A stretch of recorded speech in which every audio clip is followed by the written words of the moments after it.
Here we go. Hot Rods, blazing topics. It's your boy Hot Rod here, back with another one. Here with another episode. Guys, it's Wednesday, hump day, man. And I was not late today. I really was disappointed with myself last week. Posting an episode on a Friday. I could have damn near left it alone for the following week. But, like I always say, rather sooner than later. And at least this week I made sure I did put it out sooner than, like I said, the later. But before I start, guys, I'd like to say thank y'all once again for those who continue to support me. Your boy is officially cracking down on 500 subscribers. I appreciate y'all. Continue to, appreciate the love and support. For those who tap in every week, who looks at the episode, gives the episode a chance, not just scroll past it, you know what I mean? But continue to support the channel, and they share the content too as well. So I definitely appreciate y'all. I would definitely like to, shout out to the Vibe family too. These are my team. Since being with them, they have helped me, grow my channel, giving me and helped me get an organic fan base and changing things around on my channel to make it better. So, like I said, please share, like, and subscribe. And I'm gonna jump straight into it today. And before I do start, I'd like to also say I'm sorry. I hope everybody's week is actually going well. I know it's Wednesdays, the middle of the week. I hope that the goals that you actually had on Monday, we started this week, you're actually seeing it through and you're striving and achieving, man. So I like to say that again too. But this week is actually a topic it's been sitting with me since the weekend, right? Going to a few events and hearing a few conversations, I kind of sum this one up, and even watching an episode, I'll say definitely confirmed this week's topic. And of course, it's saying the 3 magical words, I love you, right? And we're going to break this one down. And the reason why I chose this topic, because I feel like in our culture, in our society today, we're seeing a lot of things progress, right? Which is a great thing to see, but it still continue to be a struggle, and that's being able to express our emotions without being judged, right? We see a time where the suicide rate is at an all-time high. People feel like they can't express their emotions, and I'm speaking to me as a man. We know how that is, right? We are supposed to be armors, tough, hide our emotions, not express it, don't show weakness, and eventually later on, it shows in those suicidal rates, right? With of course, I believe being led by black men, which is crazy. And it's not to say, of course, that a lot of things can slip and put people into that mindset to commit that type of crime and that type of act. But it's a problem. It's a problem when we can't really express ourselves and we can't show that type of level of emotion. Now, why would I say I love you, right? What does that do anything, right? Well, if you look back on the things, if you look at how we are today, right? And they always say a lot of times it's from childhood experiences, right? Childhood trauma, the things that we've been through when we were young that kind of shape us who we are today, right? How we act and how we think. So I'll bring it back to those childhood experiences, right? I know me growing up for sure.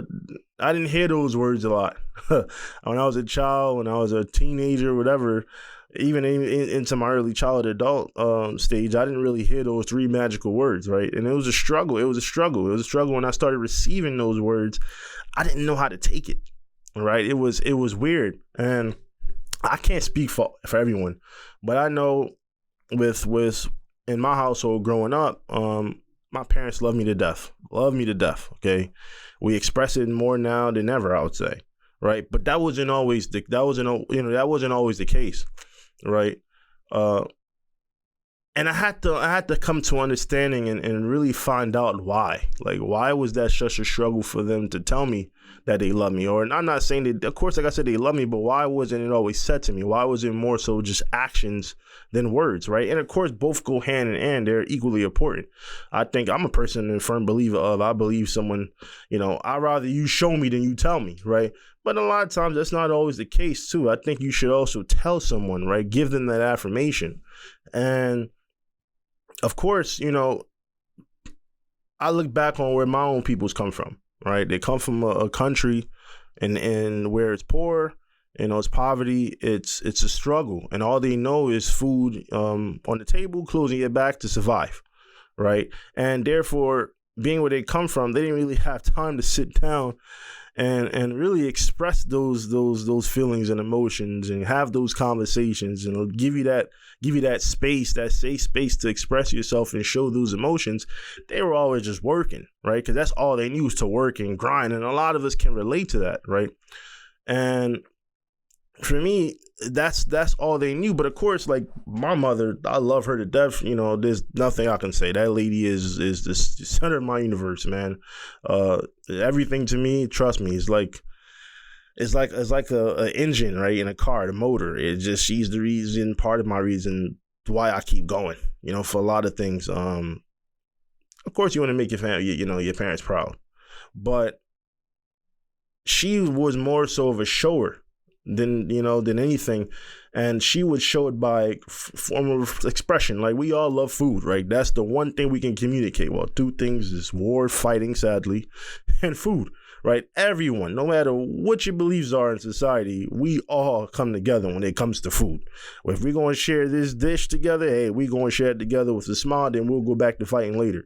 But food just brings people together, and that's one thing my parent always did, was when she knew that she wanted to bring us together and show us how she misses us. Instead of telling us, hey, I love you, son, I love you, daughter, I miss y'all, she would just call us and, hey, I'm cooking this weekend. Can everyone come over? So that was her form of showing, right? But one thing is, why was it so hard to say those words, right?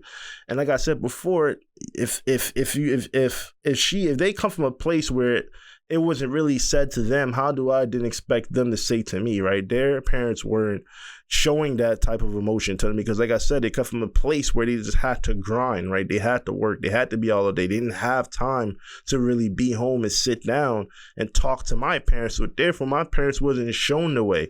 Now, when they came to the U.S., things changed a lot, right? Because you watching films, you're watching all these shows, movies, you watching friends, people that come from different cultures. You go to work every day, you hear them say it and stuff like that. So you pick up on small details and small things, right? And you eventually adapt that to your dynamics, right? Your family dynamics and stuff like that. Which is why it's the beauty of having different cultures in society. I always feel that way. We all can learn from something.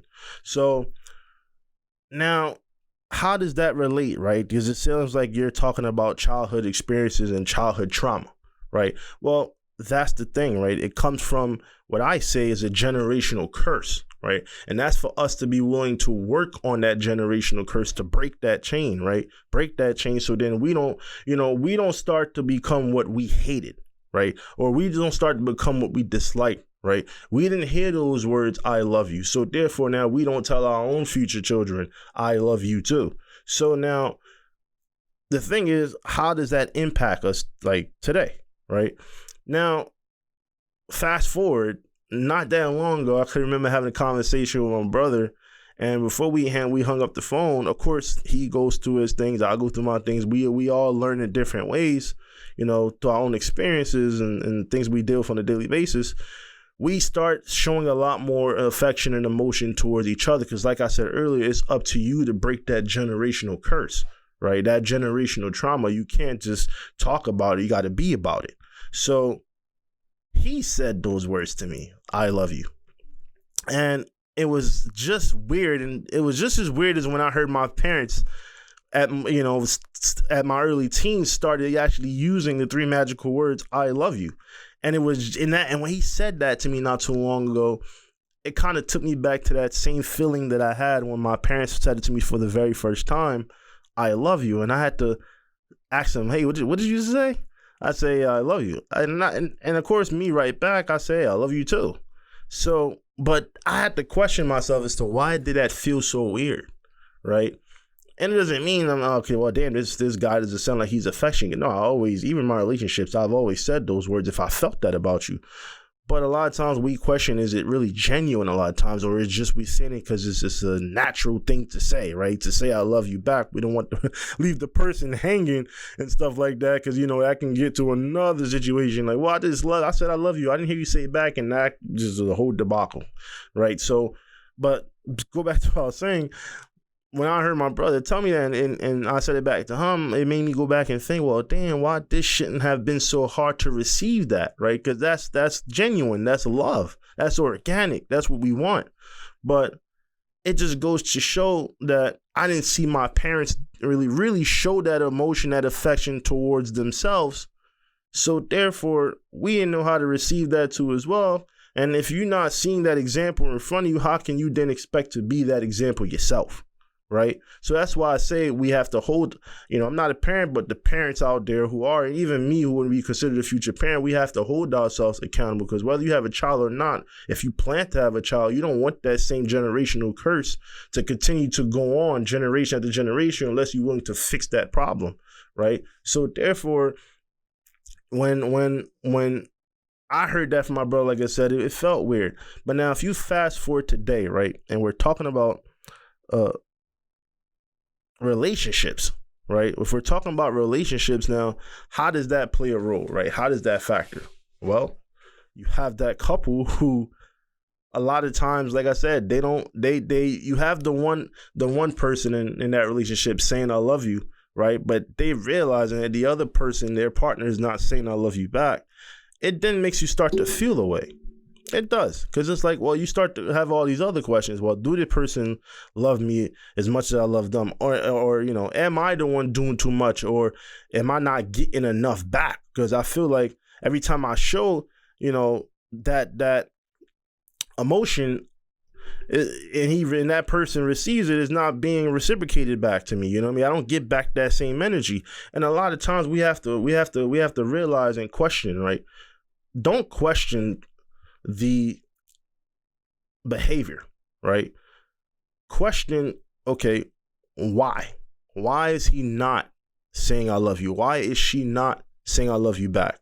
You know what I mean? Have that conversation first before you jump and you make a judgment, because a lot of times we don't realize, like I said, those traumas or those actions that you're seeing developing in front of you, a lot of times happen early on. And that's where the generational curse comes from, right? When I say generation, right? Because you have to be understanding to know, ask your partner, hey, why is it a struggle to say I love you? I'm not saying that should be forced, but is there some, do you get into that phase of asking a lot of questions like, hey, is this something that maybe you can go into his history or their history and figure out, was it something that was lacked growing up in their household? And a lot of times it's hard to have that type of conversation because you could be triggering something there that's not going to really sit well.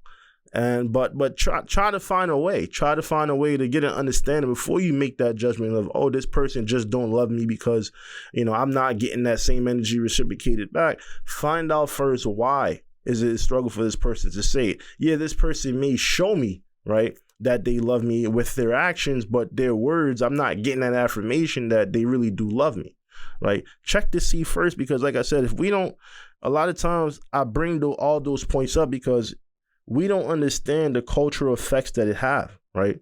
Across all of our relationships, right? When we don't start to hear those things early on, we go on in life thinking that's okay, right? We go on thinking, well, I don't have to say those words. I can show by my actions and this person will be understanding and they'll accept me for who I am. That's bullshit. Ain't no one taking that shit. Ain't no one going to sit there and take that, because we crave that. We're human beings. It's normal. We want that love. We want that affection, right? We want that affirmation. We want that confirmation. We want to know that, damn, like, you feel important, you feel loved, you feel appreciated, right? And it's just not by actions, it's also by words. And we have to take away the labels. We have to take away the labels. I hate to go back on that, but I truly am a firm believer in media propaganda, y'all. And I think that really affects us a lot in our culture, in our society, right?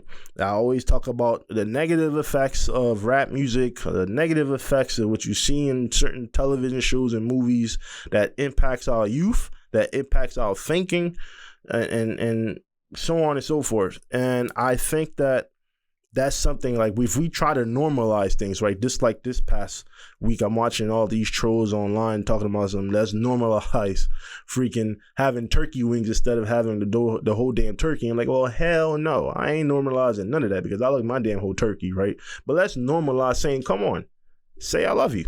Let's normalize that, because it's a problem. It's a problem. It's a serious problem. Like, even among your friends, like, I'm going to talk, like I said, as a man, and some of these episodes in the future, I will definitely have some. I will eventually, just to let y'all know, have a woman co-host who will be here every week to challenge me, challenge my mindset, and give a different perspective from a woman's perspective. I'm definitely going to have a female co-host soon.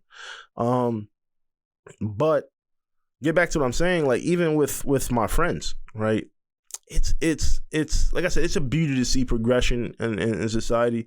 All of us, not all of us, but a lot of us at least have that progressive mindset. But like, even my friends, it took a while, right? For me and some of my close friends, my best friend, it was a struggle for even us to say I love you, right? We couldn't say it over the phone, right? Because it was considered labeled what? Soft and weak, right? And therefore, we a lot of times had a problem not just saying those words, because we was afraid to say those words. We couldn't also show those emotions towards each other either, right? Sometimes we needed a brother's shoulder to lean on. We needed to show the brother's shoulder to sit there and tear up and cry and let that emotion out and not keep everything bottled up. But because we can't even simply say I love you, we cannot then expect for us to show those type of emotions, right, with our actions. Because it's like, damn, if I go on and I show and display this emotion, this person's already going to label and consider me, oh, bro, you soft, you weak. But where did that come from? Where did that come from? And a lot of times, like I said, outside of your family dynamics is what you see out in the world, the shit that you listen to. And that's why I'm an avid believer of the negative impacts of the certain music that we listen to. And I love my music, okay? I love my culture and everything it stands for, but I also recognize that within that same culture, there are problems. And I think that parents really need to I urge parents to really sit down with their children and explain to them the difference. Like, they shouldn't just for media, right? It's it's advocating things, in the media to sell and to put out there, but it's really just fantasy, what I call fantasy versus reality. Not everything you listen to is actually true. Just like a book, right? There's fiction and there's nonfiction. So we got to let our kids understand and learn the difference between the two, and not just take and receive everything you hear and apply it into your own life, because 9 out of 10 times is not going to work that way, right? You cannot be out here trying to listen to aggressive and soft music, but then expect to go home to your partner and be all soft. Some people can balance both. I'm not saying you can't. Kudos to if you can, but that is a struggle. Because I know if I'm always on edge, it's hard to get me out of that edge. It's hard. I got to find a way really within myself to channel that emotion and know when I leave that there, I'm leaving that there. If I'm leaving it in the gym, I'm leaving that in the gym. If I'm leaving it on the field, I'm leaving it on the field. And once I get off, I got to turn that off. But that doesn't work for everyone. That doesn't work for everyone. And like I said, that was even the same situations with friends, and for me, it's a problem. I recognize that problem, and I was, enough is enough. Enough is enough. I can't continue to keep things boggled inside. I can't continue to hide those emotions and those feelings and saying that I love you. And we need to normalize, like we like to use the word normalize again, right? You see how I'm putting it out there so many times. I'm sick of hearing that, but to a certain extent, it is true when you're trying to to normalize things in society. But we definitely need to normalize saying those magical words and not being critiqued and judged for it, right? Don't be calling someone soft and weak if you see them crying with emotion. Don't be calling someone soft and weak because they say those words, I love you. If you can't receive those words without judgment, then you got to question why. Question yourself as to why you can't receive it and why you have to give a negative backlash to the words I love you every time you hear it, right? When it triggers you. So that's why I'm pretty much on today, man. Like I said, try to figure out, like, because you may not think it's impacting you right now, right? But a lot of times, just go back and think, like, why am I the way I am today, right? Why is it so hard for me to say those words I love you? Where did that start from, right? Yeah, I hear my partner tell me that all the time, but why I can't, say that back to her or say that back to her, him? Why is it a struggle for me to say, hey, I love you? Just go back into your history. Go back to your history. Think about what it was like growing up. Think about those different stages in your life, right? From early childhood to teens to young adults to, the age you are now, as older adults, and figure out, okay, why was it a struggle for me to say those words and even hear those words? And a lot of times you'll make those corrections, right? And stop thinking about other people's opinions and stuff like that and being labeled, and because it doesn't do any good. It doesn't do you any good. So I'm going to leave that with y'all today, man. Hot Rod's blazing topic, guys. Please don't forget to share, like, and subscribe. I hope everyone have a wonderful rest of their week. Have a great weekend. I'll talk to y'all next week. And if I don't hear y'all next week, I hope you all have a good holiday. Peace.